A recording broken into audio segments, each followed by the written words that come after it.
Hi guys, welcome to our sixth webinar here. And we have an awesome crew today with our residency leadership, faculty, and residents. So we're really excited for what's coming. Just an announcement moving forward, we will actually be having another webinar in October. The date is still to be determined, but we'll keep you posted. At the end of this webinar, we will have a barcode up for a quick survey for our webinar series, just to hear your input and how things are going. We have a whole lineup of people who are going to be talking to you, but feel free to post questions in the chat, and we promise we will get to everything. Oh, I forgot to introduce myself. So I am Rhythma. I am an intern here at Maimonides. And I also have Hannah, who's going to be moderating with me. Hi, I'm Hannah, also one of the interns, and I'm Q over here. I'm one of the second years, and I'll be helping. He's our tech support, so. So our first person is our incredible program director. It's Dr. Arlene Chung. She's going to be talking to you guys first. Hi, everyone. Thank you so much for joining us this evening. I'm going to just imagine your faces in front of me. I'm sure you all look fabulous. Again, welcome to our webinar series. I hope that this has been helpful for you as you've been navigating this very highly unusual interview season. And really the purpose of this series has been for you to get to know a little bit about us, whether that's our residents or faculty or culture here. And tonight's session is obviously focused on a topic that I think everybody has been really focused on in the last few months, in particular on diversity and inclusion. And I am very proud to say that we are part of a culture here and part of an emergency department here that really embraces the true spirit of what I believe it means to be a diverse and inclusive place to work and place to train and place to learn and place to grow. And we approach diversity from a variety of different angles, as I'm sure many of you are familiar with. When people say diversity, it could mean a variety of things. And so we hope that our different perspectives for our panel tonight will show you just exactly how many different facets we have for this program. In particular, just, sort of from my own perspective, I come at this from a wellness background. And so my professional niche for the last several years has been really focused on physician well-being and obviously extending that into residency education. I think diversity and feeling inclusive and developing an inclusive environment really does dovetail very much so with wellness and well-being when you take a look at the fact that wellness has a very broad impact, whether it's just your personal life or your professional life, or again, how you feel about your training and growth as a physician. And obviously being in an environment where you feel like you are part of a family and part of a team is really important, regardless of what you look like or what your background is. And again, one of the priorities, particularly for this recruitment season, is to continue to develop and to recruit and to train a really diverse set of resident physicians to take care of our incredibly diverse population here. To give you a concrete example of some of the things that we have been trying to promote in recent years, most recently, for example, in looking at some of the needs of the current graduates coming through emergency medicine residency training, we have looked specifically at creating a concrete set of parental leave policies for our residents, recognizing that life doesn't stop when you are a resident and that people have plenty going on in their personal lives. And so trying to ensure that our residents who choose to have families during residency, whether they are men or women, whether they're adoptive, whether they're birth parents, really have that opportunity to bond with their families. And again, sort of with that aspect of well-being and being inclusive, both of an understanding that people have personal lives and recognizing that there's actually a lot of support here as well, and you don't have to feel like the odd person out. We're looking at things like for birth parents, for third trimester shift scheduling, reducing night shifts, addressing sick calls, and then obviously having a dedicated time off for either parent, whether they are a birth parent or non-birth parent, and then obviously the transition back into shift work as well, which can be challenging with a new infant. And so we're creating a set of comprehensive guidelines looking at programs across the country, seeing what the best practices are, and that is just one example of how we are addressing diversity and inclusion in this program.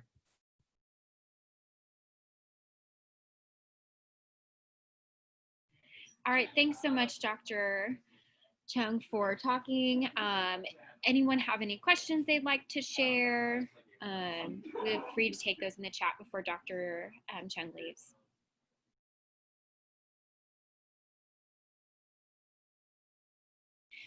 All right, so we're going to now move on to Dr. Sarah Fowler. She's one of our interns who's also here with us. She has helped kind of spearhead our D&I committee at MIMO, and we'd love for her to speak on that. Hello, everybody. I'm Sarah. I'm the intern. So basically, I'm just going to talk about like reasons why I chose Maimonides. I actually did an away rotation here, and I fell in love with it after I did my away rotation. When I came here, I worked with the residents. I felt like they were very welcoming. I felt like one of them. I felt like an extra resident. I mean, I wasn't yet, but you know, I felt really cool, and like they included me in procedures and they taught me, and I just felt very included.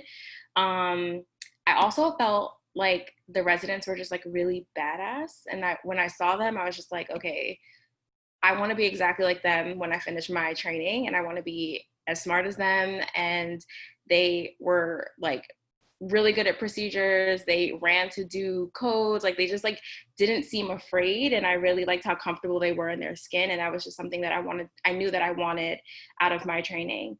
The teaching at Maimonides is also really phenomenal. The didactics we actually got to sit in when I did my rotation on didactics, and I felt like the attendings, like teaching and doing small groups, was kind of the way that I like to learn. So I felt that it kind of drew me to the program as well in that aspect. Even on shift, I felt like the attendings always found time to teach, and it's even true now that I'm an intern. I feel like no matter how busy it is, no matter how crazy it is, people will always pull you aside to teach you some pearl or some procedure or something that you need to know. Even yesterday, we just switched EMRs and it was very crazy. And I still got a lecture on hypercalcemia, and it was literally like insane yesterday, but I still got a chance to learn something else, which I really appreciated. Also, the acuity and the patients that you see in this ED are not like any other.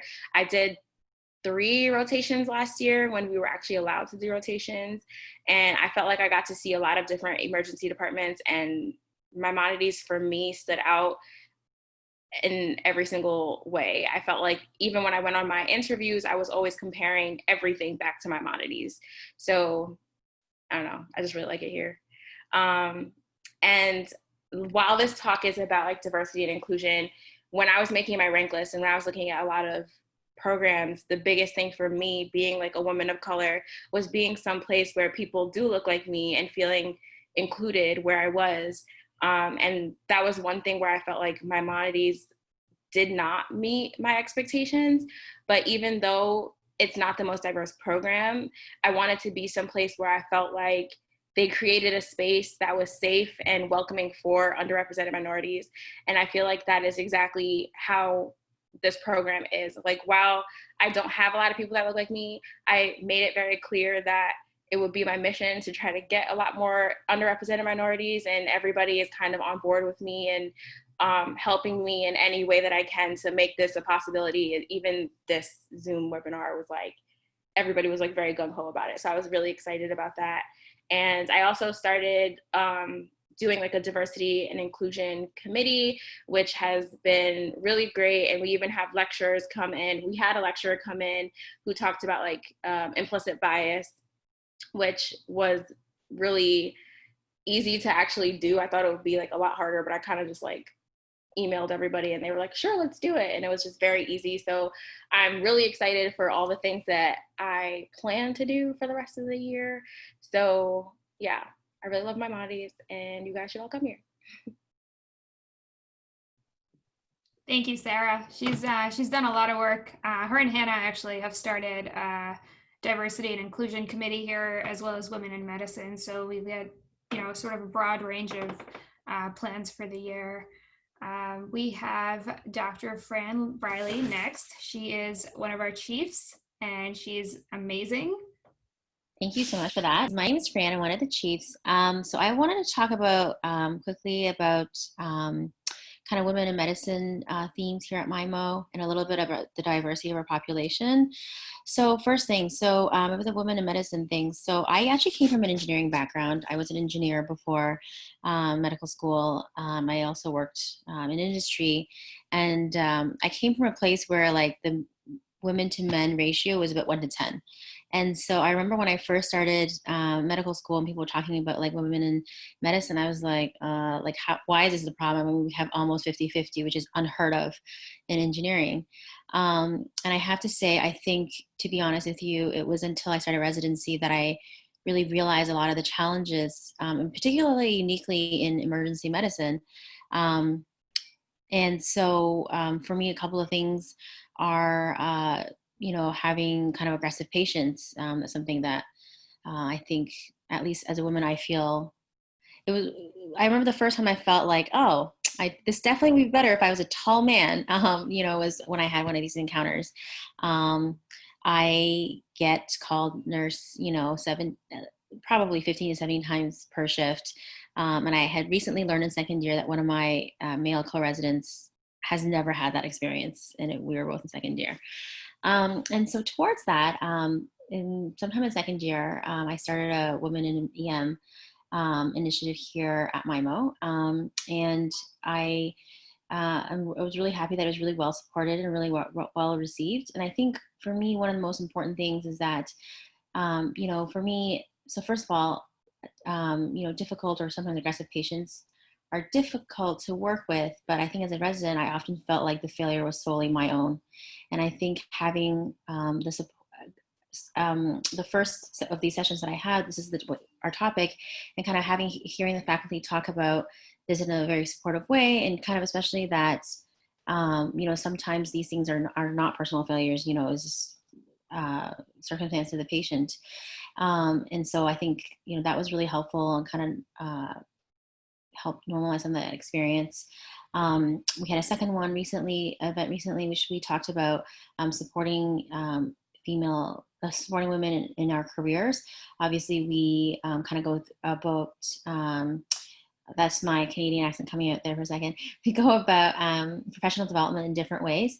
And so kind of being able to aware of that. So for example, one of the things we talked about is, how assertive we are in kind of promoting our own careers versus some of our male counterparts might be more so.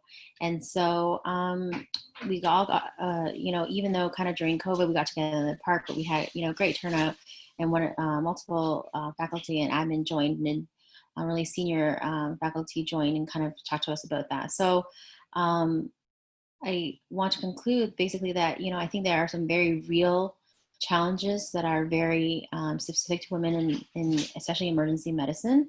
But I think for me, having kind of a lot of support in terms of figuring that out and going through that has been really great.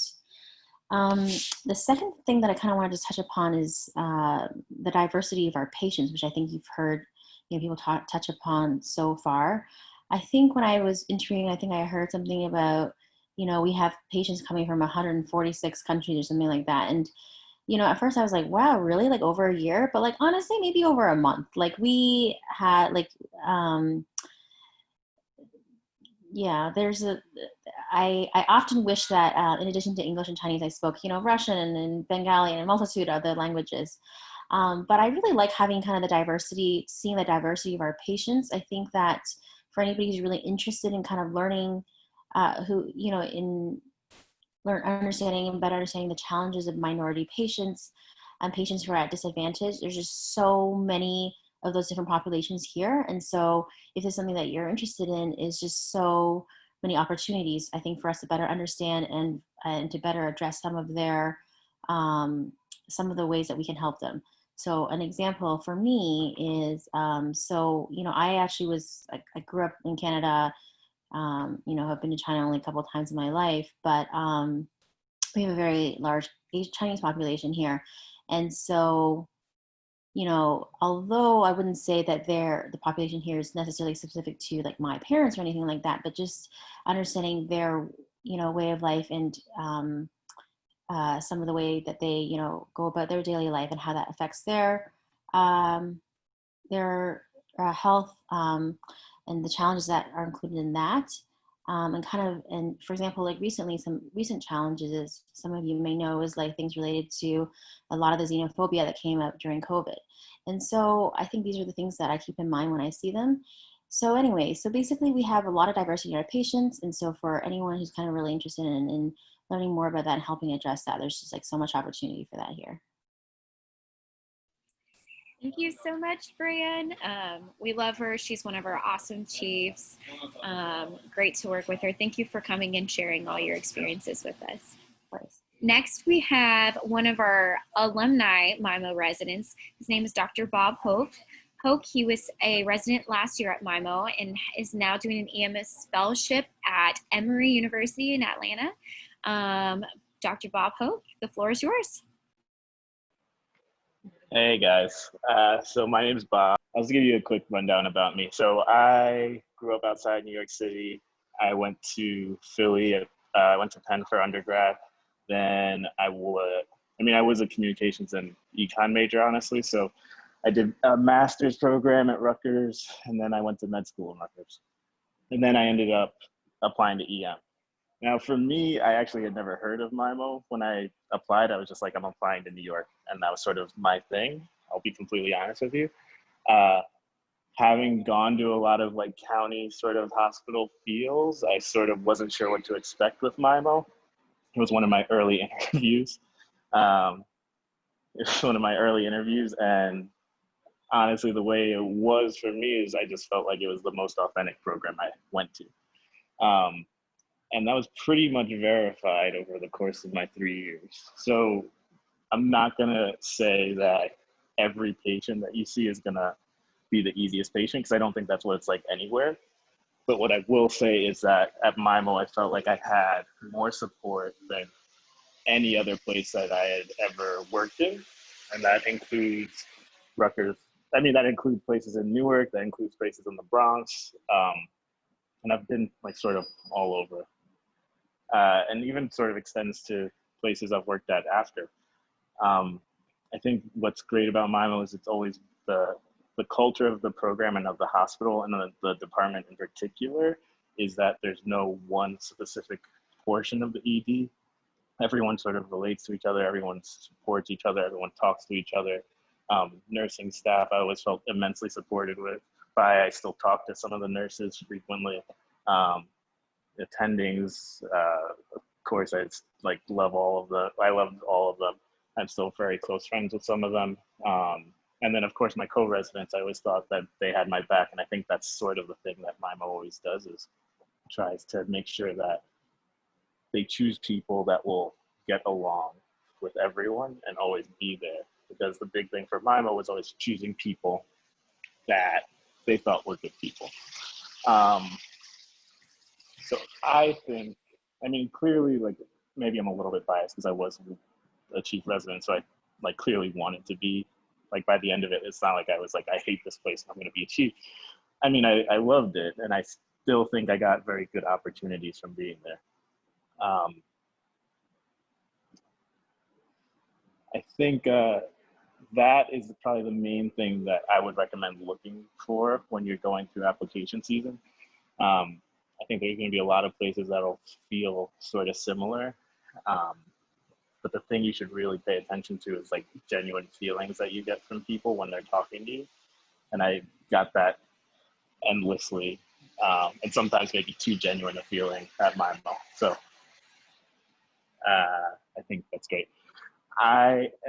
So I'm in Atlanta now, and I'm actually walking around outside because I was, there's no one on the streets here, so it's sort of nice. I'm gonna leave my email address and phone number in the chat for anyone that wants to contact me, because I can't stay for the question section. Feel free to reach out to me.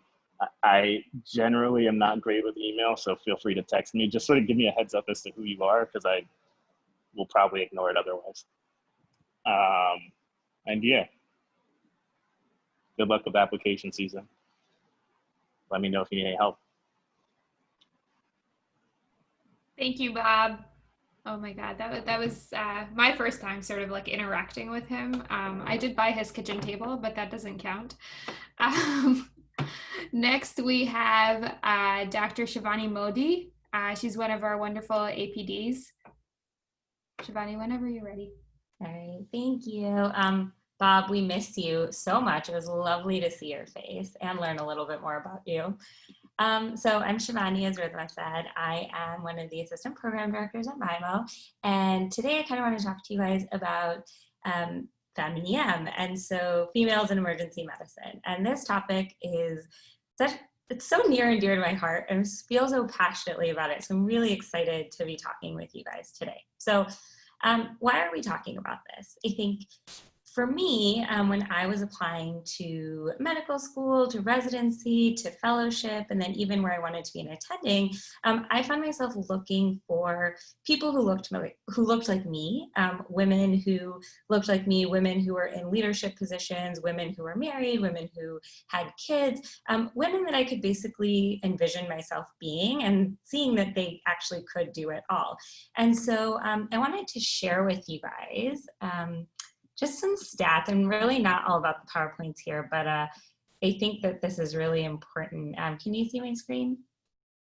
Okay, cool. So I was just looking up these facts, and I actually just got so excited as I was reading through them. So I'm gonna read them out loud to you and leave them here for just a second so you guys can process. But 29% of EM medical directors across the entire country are women. One of those women works at Maimonides.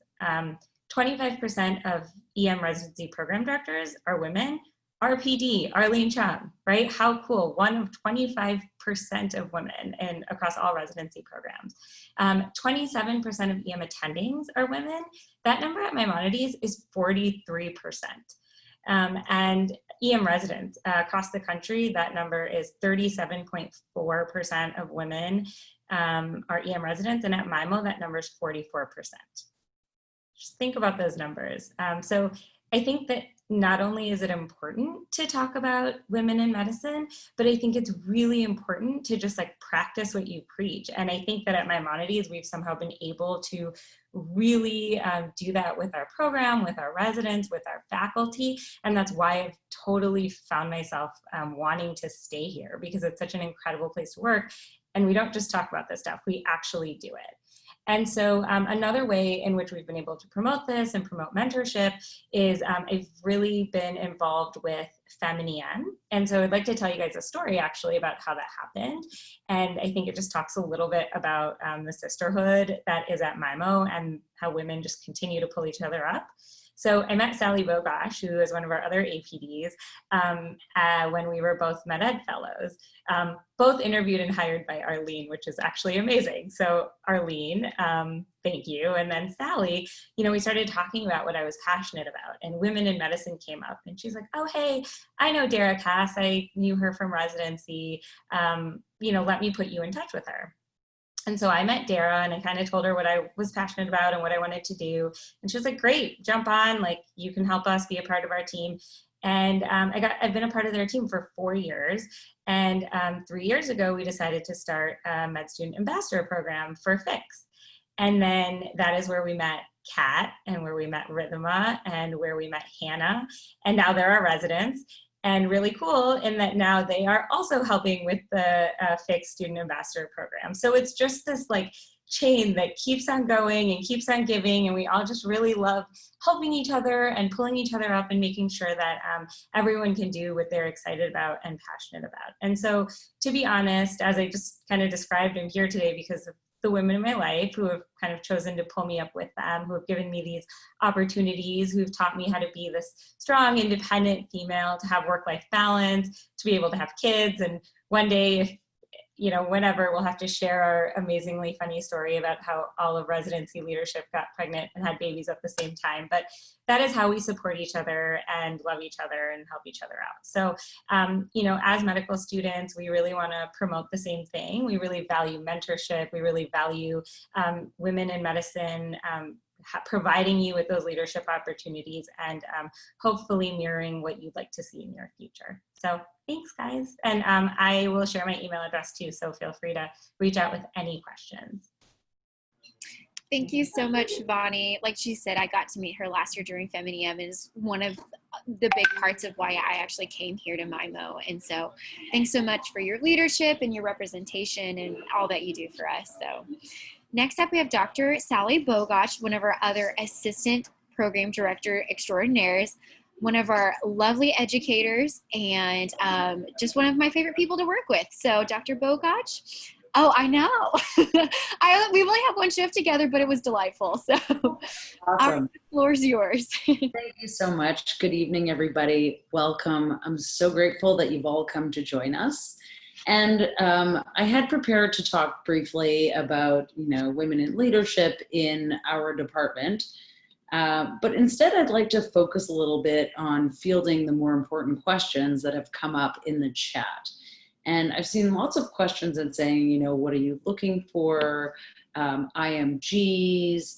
And I'd like to share, as one of the people sort of working towards recruiting our next class, I'd like to share what we're looking for, because oftentimes our applicants and our prospective residents would like to know exactly what we want, so to know if it's an appropriate fit. And the way I see it is that we could easily recruit, we get over 1,000 applications every year. And we could easily recruit students from the same 5 medical schools who've done the same similar research activities, that have done this, a similar group of volunteer activities, and we could pour them all into a little ice tray and freeze them for 3 years, or train them for 3 years. And then at the end of residency, we could just knock them out one by one by one, and they'd all be exactly the same.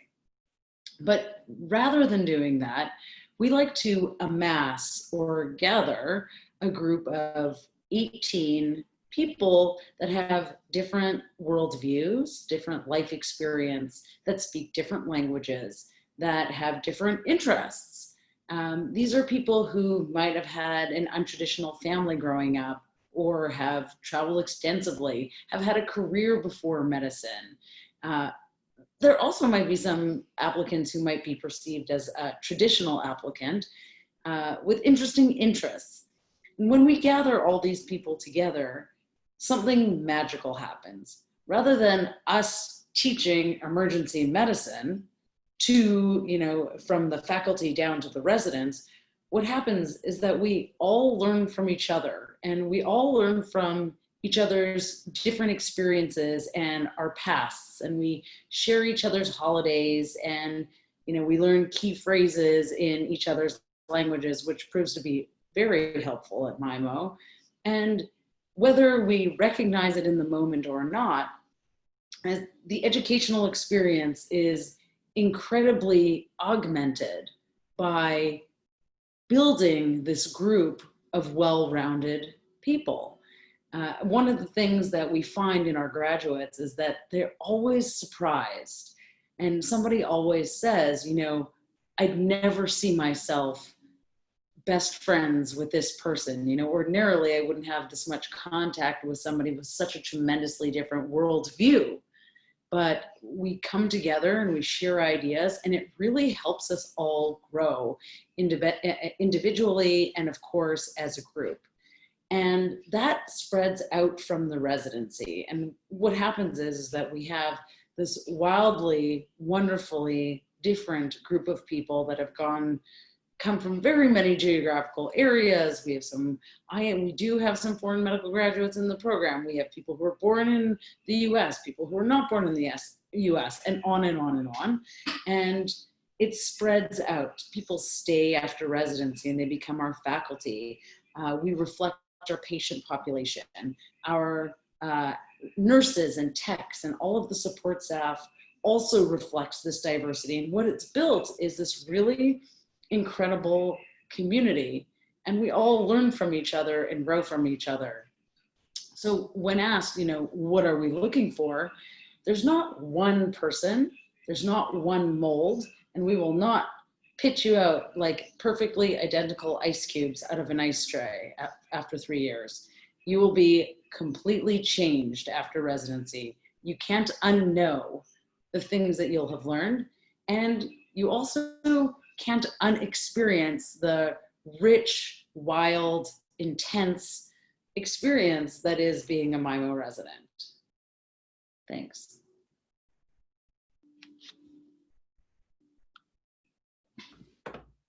Thank you so much. I learned from that alone things that I didn't know.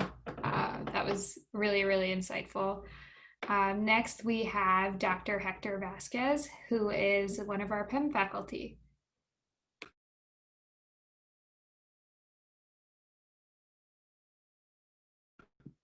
Dr. Vasquez, I think you're muted. Hi guys, sorry. It's really nice to get the opportunity to talk to you guys. Rita asked me what did I want to talk about, and I think it was important for you guys to hear my pathway to how I got here today. And it goes, I've been at Maimonides since 2007, it's 2020, 13 years, my first job out of training, and I'm the happiest person at my job. I love my job. How did I get here? So I grew up in East Harlem. My parents are Puerto Rican. We lived in the projects, 104th Street and Park Avenue. My mother still lives there. I grew up walking by Mount Sinai. I was born at Mount Sinai. I was like, oh, I'd like to go to medical school one day. And I went to medical school there. And I loved the community of patients that they were taking care of. I felt that they really took care of the people who lived around there. I then went to residency in Long Island, where I learned to take care of really, really, really high-end patients. And then I did my fellowship at Columbia, where 80 to 90% of my patients only spoke Spanish. I was happy with that. I really thought it's really important to take care of a diverse group of patients. But diversity does not mean taking care of one type of patient. Diversity does not mean taking care of Latinos only. That's not what I'm asking for. What I'm asking for is to take care of a diverse group of patients, people from all over the world, all over the place, so that you can learn all the different types of pathologies, all different ways that you learn to communicate with people. There are different ways that people will present based on where they're from, different ways they'll communicate what's happening with them, different ways that they respect you in terms of like being their provider. And when I was at Columbia, it was pretty easy actually, because the patients were Spanish speaking.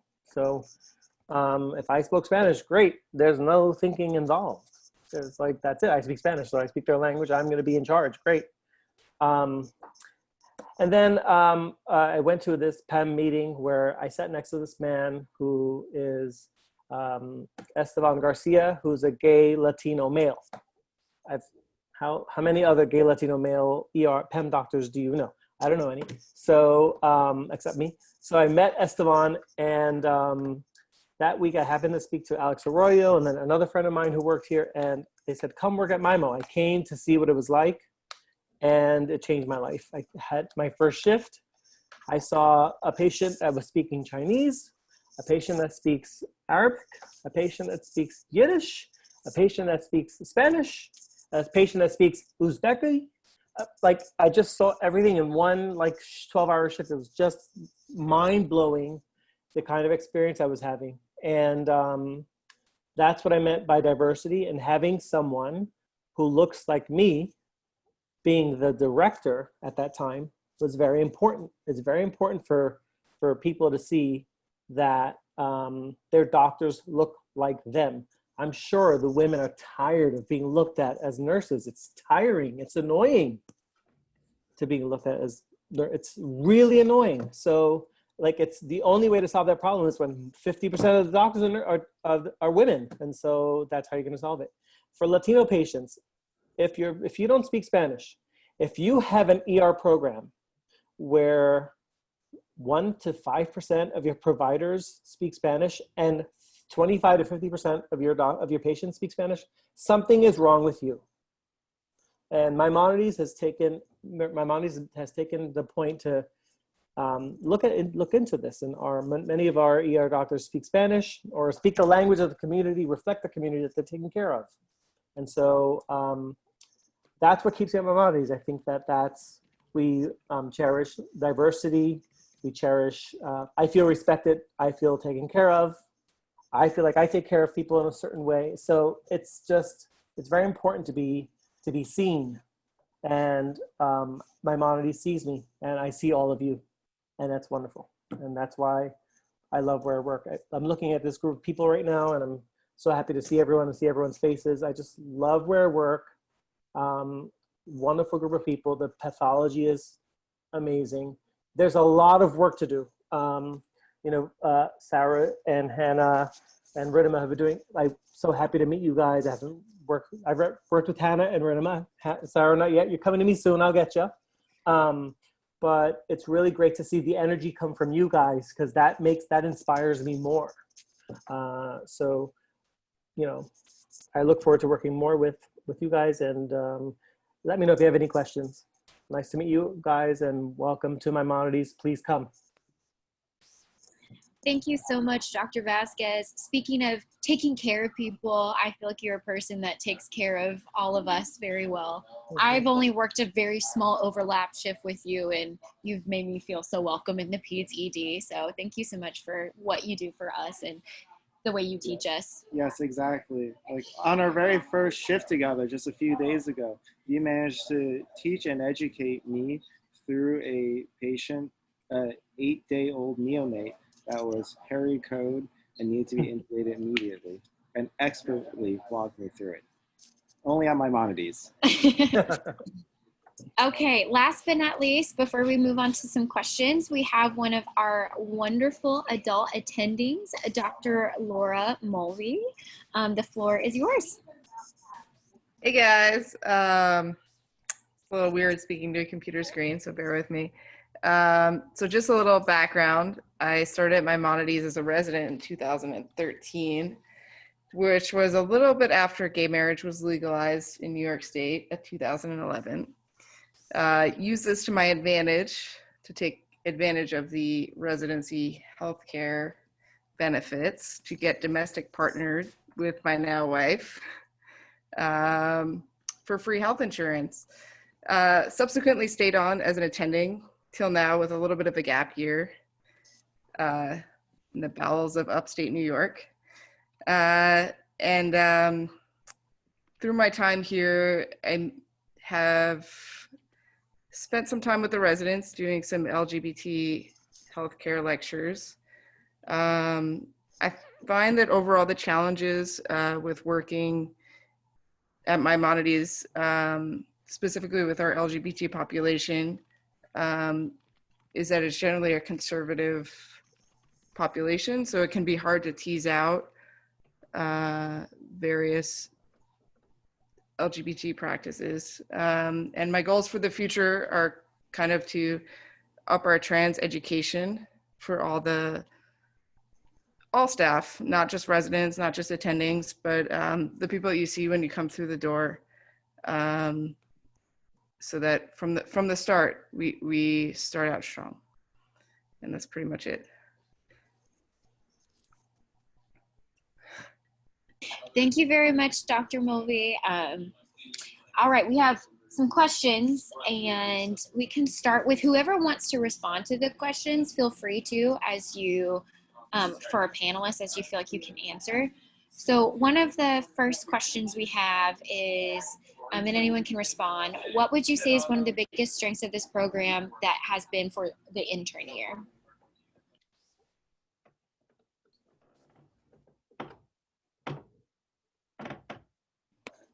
I'm sorry, Hannah, can you repeat that question? I was trying to like copy and paste all of these like answers that were not. Oh, no, it's okay. Okay. Yeah. And Sarah, I feel like since you're an intern, you'd be a great person to answer this question. What would you say is one of the biggest strengths of the program for the intern year? So I think the month of like orientation was literally the best thing ever. And I felt like, especially this year, we needed it, like post-COVID, no graduation, no match. Like it was just very sad. And so we all kind of got to like bond during that first month. And so I felt like it's kind of nerve-wracking when you match. You're just like, oh, you're really excited. You're like, okay, I'm going to this program. But then you're like, wait, like who are my co-residents going to be? And then when you meet them and you're just like, wait, like they're all kind of like me. And I get like, I completely understand Maimonides so much more based on my co-residents, because it's like, they definitely are very intentional with the people that they try to have in this program. And it makes me like really happy that I was one of the people that they felt that would be a good person here. So I feel definitely the orientation month was one of the best things that we had, because we just definitely got to bond and just hang out and chill a little bit. And then we also had some kind of like shadow shifts and rotations to just like get acclimated to the ED. So we weren't just like thrown into the throes of the Maimonides ED. We actually had time to adjust, which was really nice to have.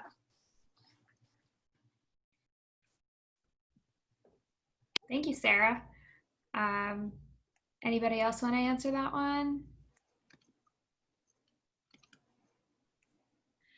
Not that anybody needs me to tell them what's good for them, but some of the strengths of first year are that on one hand, orientation is the best, and you get some practice doing some of the critical procedures and some practice doing some resuscitations, both in the simulated setting as well as on shadow shifts. I think one of the strengths is that we have a really phenomenal faculty, so we just let you do your thing. And like Q mentioned, you know, he was guided through the intubation of an 8-week-old baby. That's not unusual. That's not unusual. If the intern picks up a patient that's critically ill, they will be supported in order to take care of that child as though it's their own patient primarily. To top that off, Maimonides boasts a really spectacular ultrasound program. So we add in anesthesia and ultrasound in order to really augment the skills. And then of course, medical ICU, which is critical for getting your feet wet, taking care of really sick patients. We have a sick critical care side, and we have a slightly less acute area, which unfortunately sometimes turns out to be quite an acute area because all of our patients tend to be quite sick. And there is no limitation as to where interns can work. Interns are able to work with the sickest patients on our north side, where our critical care area is straight from day one.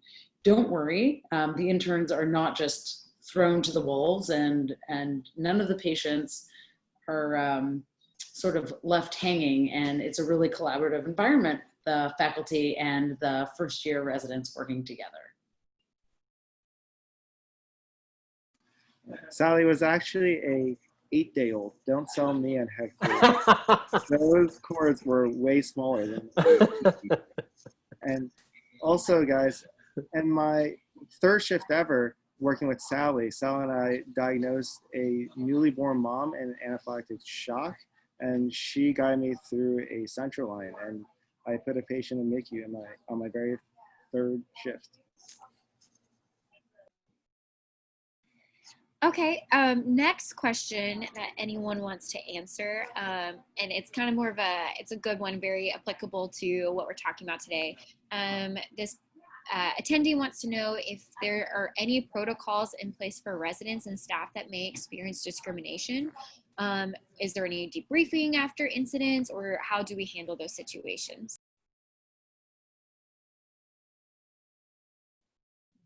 I can tackle that one, at least from my perspective, although it's great because we have such a range of perspectives here, so you'll get different answers and different viewpoints. So there are a couple different mechanisms that can be addressed. I'll talk a little bit more about the formal processes.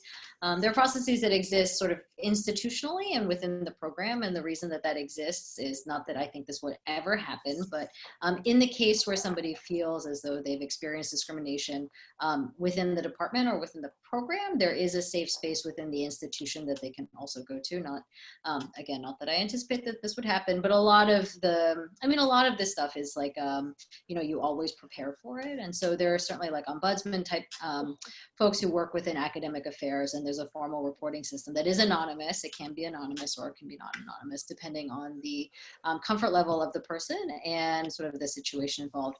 On a less sort of institutional formal level, you can talk to any of us. I think one of the really big strengths about Maimonides is the relationship between the residents and the faculty, both sort of residency leadership, but also faculty who are part of other divisions, and also the leadership in the department. I think generally speaking, each of our residents feels very comfortable approaching our faculty, and obviously Some develop closer relationships than others. But again, that's sort of with the theme of having a group of faculty members that is diverse and does represent a wide range of backgrounds. I feel that our residents generally feel very supported. If they ever run into any issues, they can find somebody who will be their advocate and who will be their champion and help them work through it. Thank you, Dr. Chung. We have another question here. Can you also talk about critical care training at MIMO? If so, do you have EM trained critical care faculty? So I can talk a bit about that, at least from a resident perspective. So first of all, to directly answer your question, we actually do have critical care trained faculty. I can think of one off the top of my head, but he is very kind of prominent in our department. During COVID, he actually responsible for opening the extra ICU, and he has been setting up critical care rotations for us in third year, which started last year. So that'll be in place for you guys when you guys come, for anybody who comes here. But I think so I think in addition to kind of that, the faculty, I just want to say that there's a really big critical care focus here. So first of all, as Sally mentioned, we have a lot of patients who are just really sick. On our less acute adult side, I've had patients who have like a sodium of 110, like GI bleeder with blood pressure kind of in the 80s. And so, depending on how busy we are, often we handle some of these in the south side. I think I put a central line in the south side even. And so for our patient population lends itself well in that sense. We have a lot of kind of critical care needs. I think our education focuses a lot on critical care as well. We have a lot of lecture during conference from critical care, other critical care faculty, but just also around the hospital, but also just those topics. So in first year, we do medical ICU. In second year, we do pediatric ICU, surgical ICU, cardiac ICU. I'm sure I'm missing at least one. But I think in relation to that, so for example, like surgical ICU, where I think a lot of the residents feel like is where they grow up, you're on it for a month, and you're on 24-hour call every 3 to 4 days. And when you are on call overnight, you're the only resident there as a second year. There are no faculty or fellow in-house. Obviously you can call the faculty, on cell phone, things like that, but I think that's really kind of where you grow up a lot. And so between the critical care faculty, but I think more importantly, the patient population and kind of the education that we focus on, there's just a lot of critical care focus here. And I just want to add, every program will say their patient population is the sickest, but ours is very special in that it is far older than many other patient populations, and age lends itself to a wide array of pathology. And a lot of our patients often don't go to primary care, or just don't go to doctors, period. So by the time they come into the ED, they have end-stage CHF or a undiagnosed AAA. And so they really hit the ED door sick.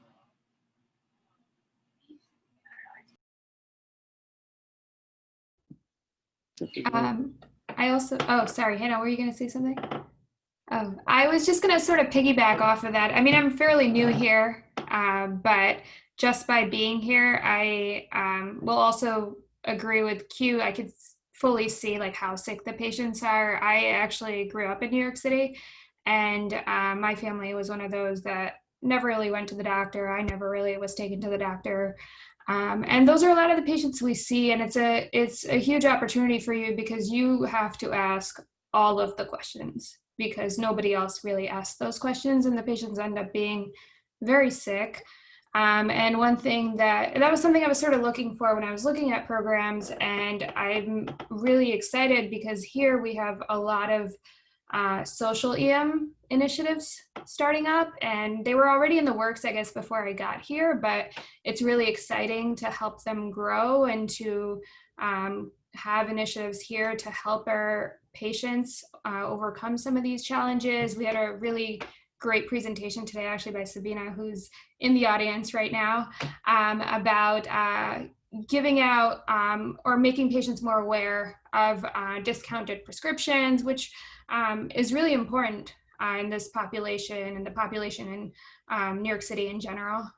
So although I'm new, I can attest to that we have a lot of these initiatives here, and our patients are sick in multiple categories, whether that's like they're at, end organ failure, or if they've just not seen a doctor in like 50 years.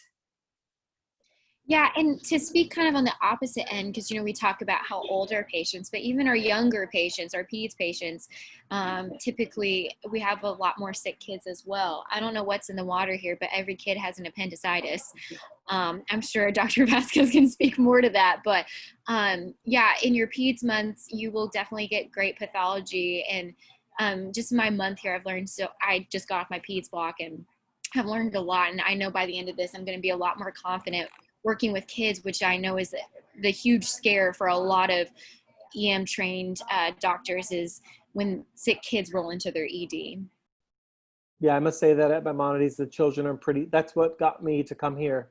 I was training at a children's hospital in New York City, and the volume was large, so I expected to see, when I came here, like less volume sick patients, and I had my butt handed to me every shift, and I really appreciated it. I was able to use my skill set, and the residents were really involved and interested. They cared about learning, and EM people take care of 80 to 90% of sick children out there, so it's your job to be the PEM expert in your hospital. So that's what Maimonides is going to do for you. And in your intern year, you have two full months to work it out, and then in your second and third year, you have your shifts dispersed during your EM time. So you really are going to learn how to take care of sick children. All right. Well, I don't think we had any more questions, unless there are any more that people wanted to add on to the chat. Otherwise, we do appreciate everybody coming in today and for listening to us speak. Yeah. We will also have a bonus session in mid-October in case people have more last-minute questions. We'll also address some commonly asked questions. In the meantime, we would really appreciate it if you guys would help us in filling out a survey to see what we can improve with our webinar series. We had a fantastic time hosting you all, and we hope to have you guys here during interview season, and then here hopefully at our hospital next year. I'll also be posting the survey link in the group chat too, in case you guys aren't too QR code friendly.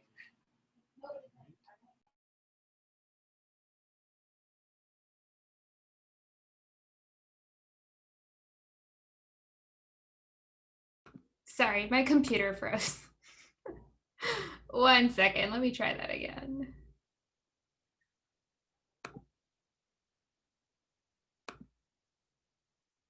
Nope. Can we post the link in the chat? Already on it, Ridima. Okay, thank you. Yeah, thank you guys again for attending. This is really a fantastic place to train. Yes. Thanks to our panelists for coming and spending your precious time off with us. We do really appreciate it.